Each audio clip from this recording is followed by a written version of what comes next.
Good morning बच्चों। आज हम पढ़ने जा रहे हैं एक टाइप यूनिट्स एंड मेजरमेंट का एक थर्ड टॉपिक, जिसका नाम है errors in measurement.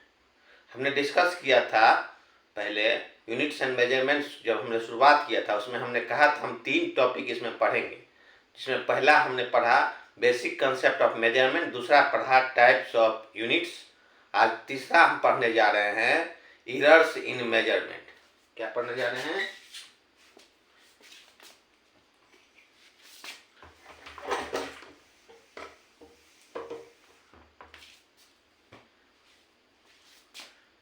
Errors of measurement.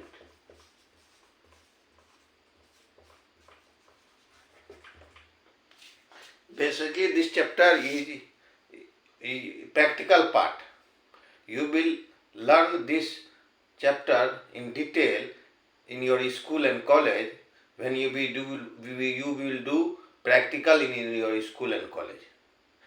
Some theory part I want to make you understand that it is necessary to know. Further, I am going to discuss in detail. What is error? Error is difference between measured value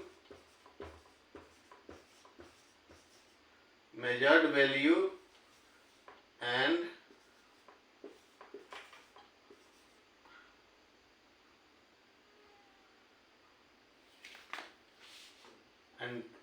true value due to limitation of instrument and environment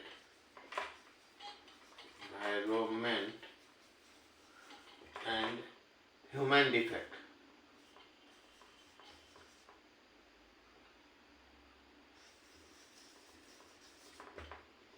Error क्या है?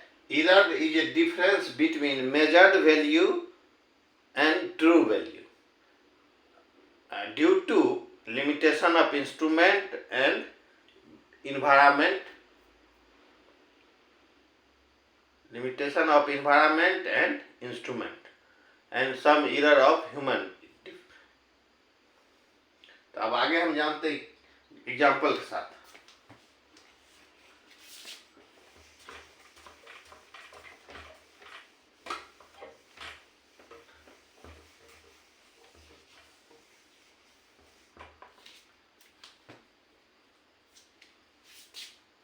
जैसे कोई human का body, हमारे body का temperature standard ये होता है जो राइट वे, वो 37 डिग्री सेंटीग्रेड होता है।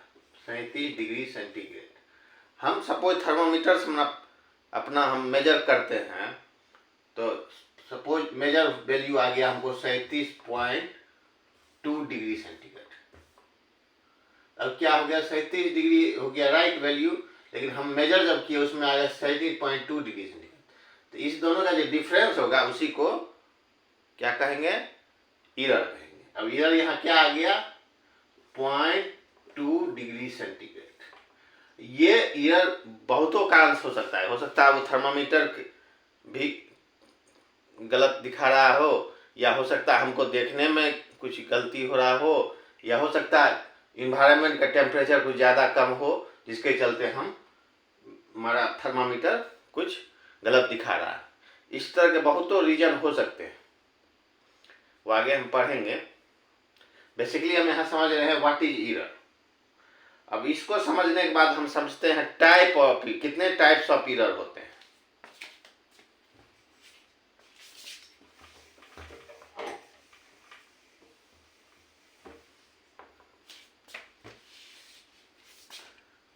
Types of errors. Types of error में पहला एरर होता है type systematic error. Systematic error, इसी को हम कंसिस्टेंट एरर भी कहते हैं। कंसिस्टेंट एरर, और इसी को हम प्रिडिक्टेबल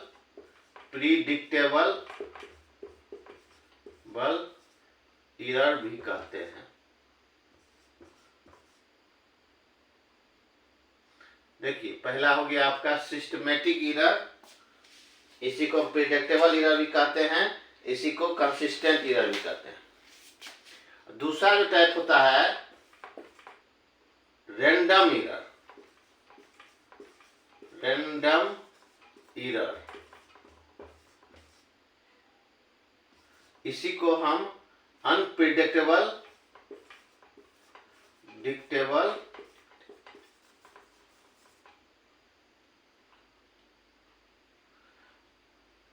एंड वेरिंग एरर भी कहते हैं। तीसरा टाइप होता है ग्रॉस एरर।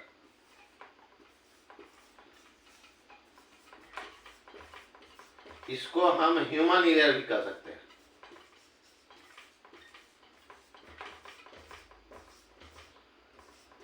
देखिए, जैसा कि हमने बताया टाइप ऑफ एरर्स में 3 हैं, तीनों का नाम देखिए। सिस्टमेटिक एरर, इसी को कंसिस्टेंट एरर भी कहते हैं या प्रिडिक्टेबल एरर भी कहते हैं।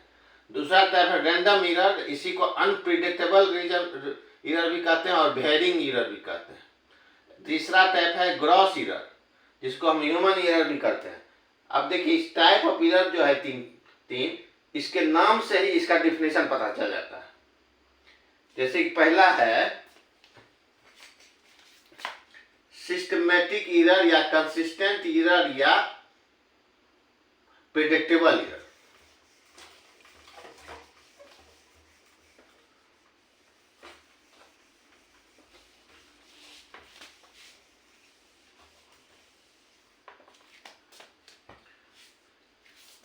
इस टाइप ऑफ एरर जो है सिस्टमेटिक एरर, कंसिस्टेंट एरर या प्रिडिक्टेबल एरर, इसके नाम में इसका डिफिनेशन जुड़ा हुआ है।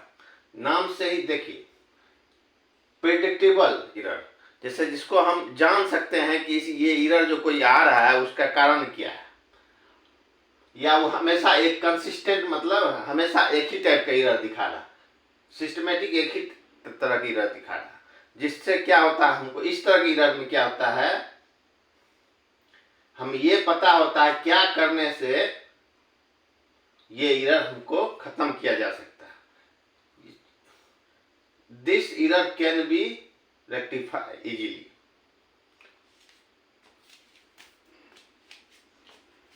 समझ गए?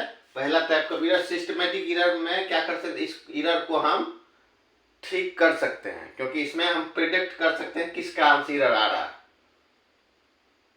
ये जो हो सकता है इंस्ट्रूमेंट, इस तरह के एरर जो होते हैं, हो सकता है इंस्ट्रूमेंट के गलती से आ रहा हो, या हो सकता है कि हमको देखने में गलती हो रहा हो, या हो सकता है जैसे पहला टाइप हो सकता है इंस्ट्रूमेंट डिफेक्ट। सपोज कोई वेइंग मशीन है। वेइंग मशीन जो है, कोई सपोज ये weighing machine, digital weighing machine है। ये वेइंग मशीन जो ऑलवेज 1 ग्राम एरर दिखाता। सपोज इस पे हम 1 kg डाल दिए, 1 kg का वेट डाल दिए, ये दिखा रहा है 1.1 kg, यानी 1 ग्राम का एरर ये हमेशा दिखा रहा है। वो 1 kg भी दिए तो इतना ही दिखा रहा है। सपोज इस पे 2 kg डाल दिए, 2 kg डाले तो ये भी 2.1 kg दिखा रहे। यहाँ भी 0.1 यानी 1 ग्राम का एरर दिखा रहा है। इस पे हम कोई भी स्टैंडर्ड वेट डाल रहे हैं, देख रहे हैं 0.1 का एरर दिखा रहा है, यानी 1 ग्राम का एरर दिखा रहा है। इससे क्या पता चल गया, इस तरह के इंस्ट्रूमेंट में सिस्टमेटिक 0.1 का एरर है। प्रिडिक्ट कर दिए हम यहाँ की 0.1 का एरर है, 1 ग्राम का एरर है। जिसको कि हम उस कैलिब्रेट करके ठीक कर सकते हैं। ठीक है, एक तो टाइप हो गया इंस्ट्रूमेंट डिफेक्ट के चलते। दूसरा टाइप हो सकता है इन्वायरमेंट। इन्वायरमेंट के चेंज होने से भी एरर आ सकता है मेजरमेंट में। वो कैसे देखते हैं एक एग्जांपल के साथ।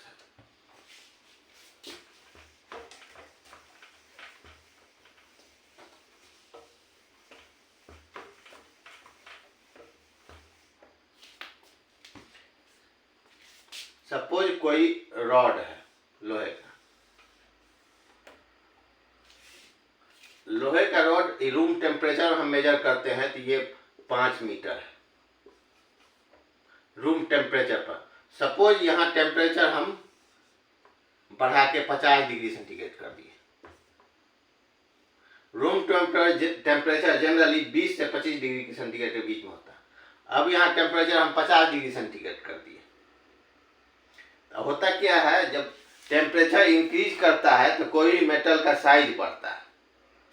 अब जब हम टेम्परेचर बढ़ा रहे हैं एनवायरनमेंट का, तो देख रहे हैं कि अब इसका साइज कुछ बढ़ गया। अब इसको जब मेजर करेंगे, यही मेटल का मेजरमेंट करेंगे, तो अब ये कुछ और मेजरमेंट दिखाएगा। तो अब क्या यहाँ देख रहे हैं, इन्वायरमेंट चेंज होने से मेजरमेंट हमारा चेंज हो रहा है। तो इस तरह के एरर जो आते हैं उसको हम environment due to environment effect कहते हैं। समझ गए? तो इन्वायरमेंट इफेक्ट किस तरह का, कितने कितने तरह हो सकते हैं। टेम्परेचर के चलते, ह्यूमिडिटी के चलते, प्रेशर के चलते, बहुतों रीजन हो सकते हैं। मेजरमेंट वो डिपेंड करता है किस तरह का हम मेजरमेंट कर रहे हैं। किसी चीज का वेट कर रहे हैं, उसमें ह्यूमिडिटी इफेक्ट डाल सकता है, उसमें एरर आ सकता है। इसी तरह समझ गए कि इन्वायरमेंट के ड्यू टू इन्वायरमेंट किस तरह के एरर आ सकते हैं।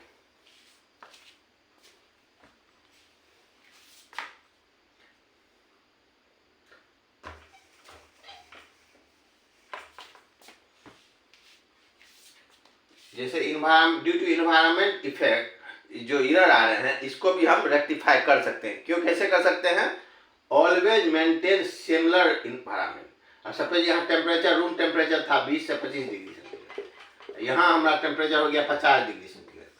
यदि हम टेम्परेचर यहाँ भी वही मेंटेन रखें, रूम टेम्परेचर वही, तो एरर आने का चांस नहीं रहेगा।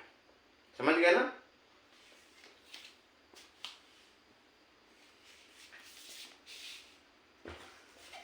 ये तो हमने समझ लिया पहला टाइप ऑफ एरर, जो सिस्टमेटिक एरर। पहला हमने एरर समझ लिया, सिस्टमेटिक एरर।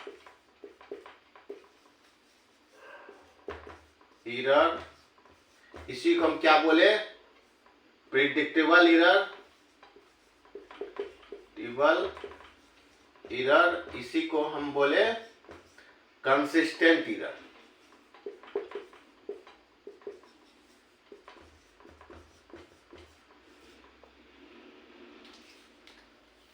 ये इस तरह की एरर क्यों आ सकते, कैसे आ सकते हैं? इसमें आ सकते हैं इंस्ट्रूमेंट डिफेक्ट के चलते।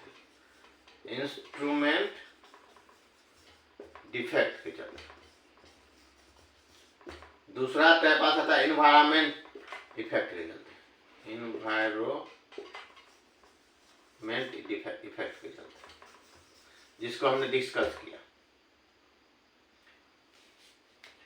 समझ गए सिस्टमेटिक एरर डिटेल में? इसी को हम प्रेडिक्टेबल एरर भी कहते हैं, कंसिस्टेंट एरर भी कहते हैं। ये किस कारण से आ सकते हैं? इन्वायरमेंट इफेक्ट के चलते आ सकता है, इंस्ट्रूमेंट में डिफेक्ट है उसके चलते आ सकता है। इस तरह की एरर को हम रेक्टिफाई कर सकते हैं। इंस्ट्रूमेंट में यदि डिफेक्ट है तो उसको हम कैलिब्रेट करके ठीक कर सकते हैं। इन्वायरमेंट के चलते आ रहा है, देख लिए हमने कैसे इन्वायरमेंट को मेंटेन करके हम एरर को मिनिमाइज कर सकते हैं। ठीक है ना? अब दूसरा टाइप हम जा रहे हैं एरर पे।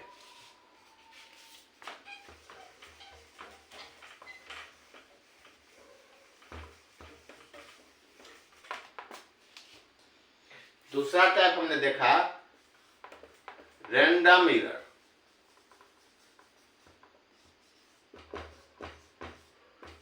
या अनप्रेडिक्टेबल एरर।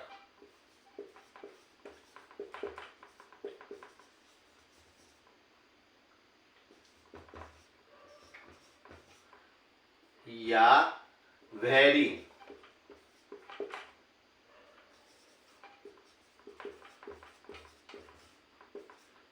इस तरह का एरर जो है इसको हम कैसे समझेंगे? एग्जांपल, सपोज हम अपना हार्ट बीट किसी ह्यूमन का हार्ट बीट हो सकता है, मल्टीपल टाइम हम हार्ट बीट मेजर करते हैं, तो हो सकता है हर बार अलग अलग वैल्यू आए। इसके पीछे क्या रीजन है इसको हम प्रेडिक्ट नहीं कर सकते। इसमें ये नहीं कर सकते मेरा इंस्ट्रूमेंट भी सही है, एनवायरनमेंट भी सही है, लेकिन अब क्यों हार्ट बीट बार बार अलग अलग वैल्यू दिखा रहा है, इसको प्रिडिक्ट करना मुश्किल है और ये हमेशा वेरी करता है। तो इस तरह के एरर जो है इसको पूरा तरह से ठीक नहीं किया जा सकता, लेकिन मल्टीपल टाइम इसको मेजर करके हम इसको थोड़ा मिनिमाइज कर सकते हैं। समझ गए? दूसरा टाइप का एरर जो है रैंडम एरर या अनप्रेडिक्टेबल एरर या वेरिंग एरर। नाम से ही पता चल रहा है अनप्रेडिक्टेबल, जिसको हम नहीं पता चलते एरर क्यों आ रहा है। जब पता ही नहीं कर सकते एरर क्यों आ रहा है तो इसको हम ठीक भी नहीं कर सकते हैं, लेकिन पूरे तरह से ठीक नहीं कर सकते, लेकिन इसका एरर को मिनिमाइज कर सकते हैं। बार बार एक ही चीज को मेजर करके एवरेज ले लेंगे और उससे क्या होगा, थोड़ा एरर मिनिमाइज हो जाएगा। समझ गए? दूसरा एरर यही है। अब तीसरा टाइप का एरर जो होता है वो होता है ग्रॉस एरर।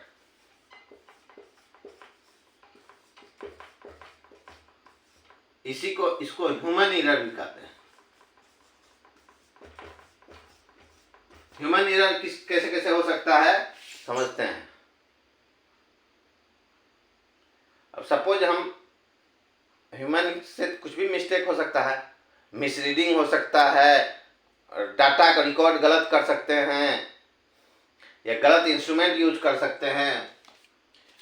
इस तरह की एरर में हम 2-3 तरह के हो सकते हैं गलती। देखते हैं।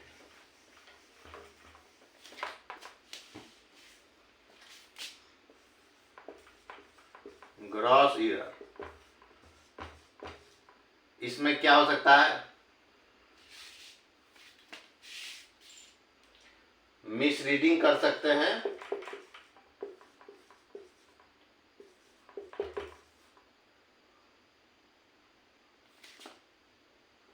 रॉन्ग डाटा ले सकते हैं या रॉन्ग इंस्ट्रूमेंट यूज करते।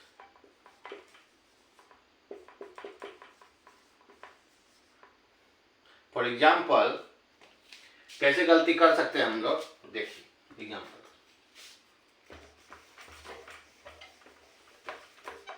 सपोज हमारे मेजरमेंट में 3.5 सेंटीमीटर आ रहा है, गलती से इसको हम यदि 35 सेंटीमीटर लिख दिए तो इससे क्या हो गया, डाटा गलत चला गया, मिसरीडिंग हो। इससे ये एरर ह्यूमन एरर कहा जाता है। मैंने डाटा में 35 सेंटीमीटर लिख दिया इंस्टीड ऑफ 3.5 सेंटीमीटर। हमें लिखना था 3.5 सेंटीमीटर, लेकिन हमने लिख दिया 35 सेंटीमीटर।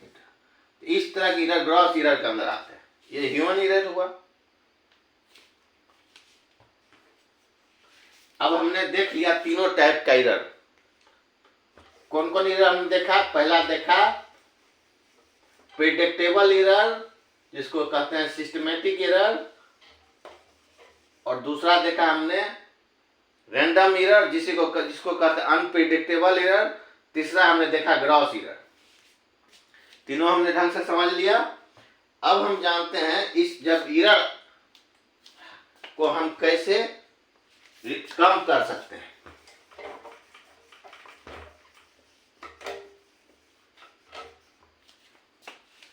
एरर आने का चांस रहता है, लेकिन अब हम ये समझते हैं कि एरर को हम कम how to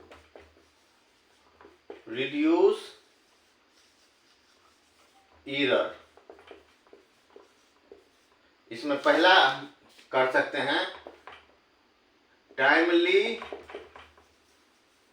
calibrate instrument and rectify this. Time to time हमको अपने इंस्ट्रूमेंट जिससे हम मेजर करते हैं उसको कैलिब्रेट करते रहना चाहिए, उसको हम देखते रहना पर अच्छे स्टैंडर्ड जो अच्छे एक्यूरेसी के इंस्ट्रूमेंट है उससे कंपेयर करके उसको कैलिब्रेट किया जाता है, जिससे क्या एरर आने के इंस्ट्रूमेंट के द्वारा एरर आने का चांस कम हो जाता है। ठीक ना। दूसरा टाइम, मल्टीपल टाइम हम यदि हमको लग रहा है कि एरर आ रहा है तो मल्टीपल टाइम मेजर करके हम उसका एवरेज लेके हम एरर को कम कर सकते हैं। और तीसरा हम कर सकते हैं, सपोज हम किसी चीज को मेजर कर रहे हैं, थोड़ा एंगल से हम देख रहे हैं, तो एंगल से ना देख ले डायरेक्ट हम आंख से देखें तो एरर आने का चांस कम रहेगा। परपेंडिकुलर देख के हम यदि नापते हैं तो एरर आने का चांस कम। अब हम एंगल से देखेंगे तो एरर आने का चांस, रीडिंग में दिक्कत हो सकता है।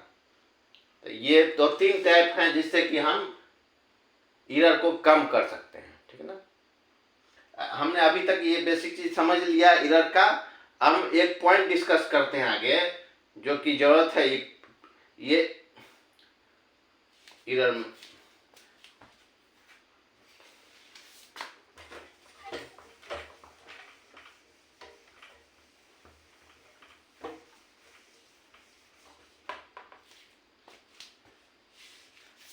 एरर्स में ऑलवेज 2 टर्म को यूज किया जाता है। पहला प्रिसाइजन, प्रिसाइज, दूसरा एक्यूरेसी। ये दोनों जो वर्ड है प्रिसाइज और एक्यूरेसी, दोनों का मिलता जुलता दोनों लगता है, लेकिन दोनों में डिफरेंस है। और डिफरेंस क्या है वो हम आपको बता दें। प्रिसाइज का मतलब how close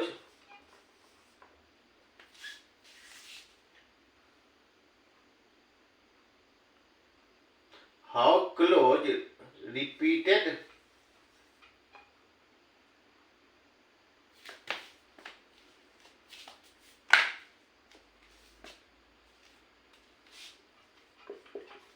measurement to each other।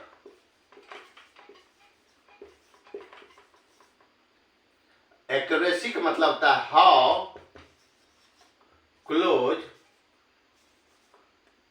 Measured value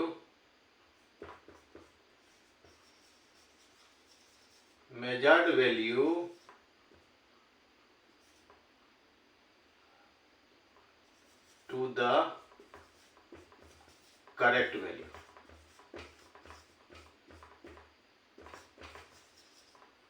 दोनों देखिए क्या डिफरेंस है।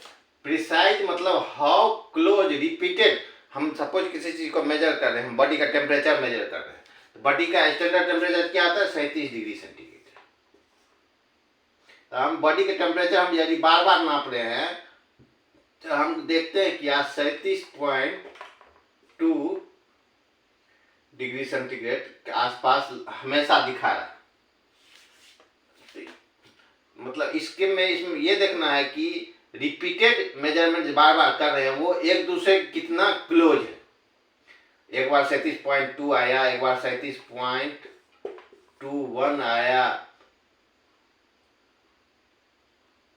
तो जितना क्लोजली बार बार हम रिपीट कर रहे हैं मेजरमेंट, कितना क्लोजली बार बार आ रहा है, उसको जितना ज्यादा क्लोजली आ रहा है, कोई 2.1 आ रहा है, 37.22 आ रहा है, जितना ज्यादा एक दूसरे के नजदीक रहेगा वैल्यू, अब सपोज 37.5 आ गया, ये काफी दूर हो गया, ये हाईली प्रिसाइज नहीं कहा जाएगा।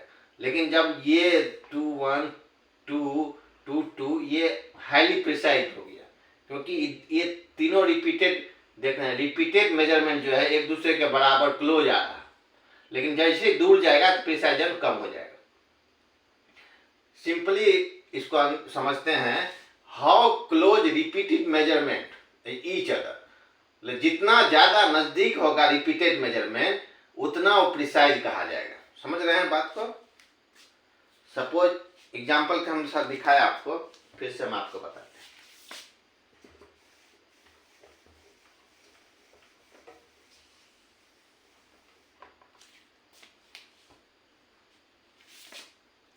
सपोज बॉडी टेम्परेचर स्टैंडर्ड 37 होता है, हम बार बार मेजर कर रहे हैं, कभी 37.2 आया, 37.21 आया, 37.22 आया, 37.5 आया। अब देखिए रिपीटेड जो आ रहा है, बार बार नाप रहे हैं, यदि ये रिपीटेड वैल्यू जो आ रहा है वो एक दूसरे के एकदम क्लोज है, यदि आ रहा है किसी इंस्ट्रूमेंट से, हम कह सकते हैं कि ये इंस्ट्रूमेंट उतना ज़्यादा प्रिसाइजली है। लेकिन जैसे कभी 37.5 आ गया, से कभी 38 आ गया, तो ये कम प्रिसाइज इंस्ट्रूमेंट होगा। लेकिन यदि एक दूसरे रिपीटेड वैल्यू जो है एक दूसरे के एकदम बराबर नज़दीक रहे, बराबर ना हो लेकिन एक दूसरे काफ़ी क्लोज हो, नज़दीक वैल्यू दिखाए, तो वो हाईली प्रिसाइज इंस्ट्रूमेंट कहा जाता है। समझ गए प्रिसाइज इंस्ट्रूमेंट का मतलब। अब दूसरा पॉइंट है एक्यूरेसी। एक्यूरेसी किसको कहते हैं? एक्यूरेसी को हम समझते हैं definition, how to measured value to the correct value, how close measured value to the correct value. इसमें अंतर देखिए, दोनों में अंतर बस इतना ही है। अब एक्यूरेसी का मतलब हो गया, सपोज फिर इसी एग्जाम्पल समझते हैं, बॉडी टेम्परेचर कितना होता है 37। अब 37 के जितना नजदीक कोई इंस्ट्रूमेंट दिखाएगा वैल्यू, वो उतना ज्यादा एक्यूरेट होगा। अब 37.01 कोई इंस्ट्रूमेंट दिखा रहा है, अब कोई दिखा रहा है 37.02, कोई दिखा रहा है 37.5, कोई दिखा रहा है 37.7। अब देखिए जो वैल्यू जितना, जो इंस्ट्रूमेंट जितना नजदीक करेक्ट वैल्यू का दिखा रहा है, वो इंस्ट्रूमेंट उतना ज्यादा एक्यूरेट होगा। अब दोनों प्रिसाइज और एक्यूरेसी में डिफरेंस आप समझ गए। How close repeated measurement, how close repeated measurement each other. Repeated measurement जो है एक दूसरे के कितने क्लोज है उसको हम प्रिसाइज कहा जाता है। लेकिन करेक्ट वैल्यू के कितना क्लोज कोई इंस्ट्रूमेंट मेजर कर रहा है उसको एक्यूरेसी कहते हैं। जितना नजदीक वैल्यू दिखाएगा करेक्ट वैल्यू का कोई इंस्ट्रूमेंट, वो इंस्ट्रूमेंट उतना ज्यादा एक्यूरेट होगा। अब एक्यूरेसी और प्रिसाइज का डिफरेंस समझ गए डिटेल से? हमको लगता है इसमें कोई दिक्कत नहीं होना चाहिए। बस ये चीज आपको समझ के रखना, एक्यूरेसी और प्रिसाइज में क्या अंतर होता है। हमको एग्जाम्पल था आपको हम समझाए हैं, यदि कोई डाउट होगा तो आप कमेंट करके आप पूछ सकते हैं। ठीक है, आज इतना ही, आगे हम नए चैप्टर के साथ आएंगे। Thank you.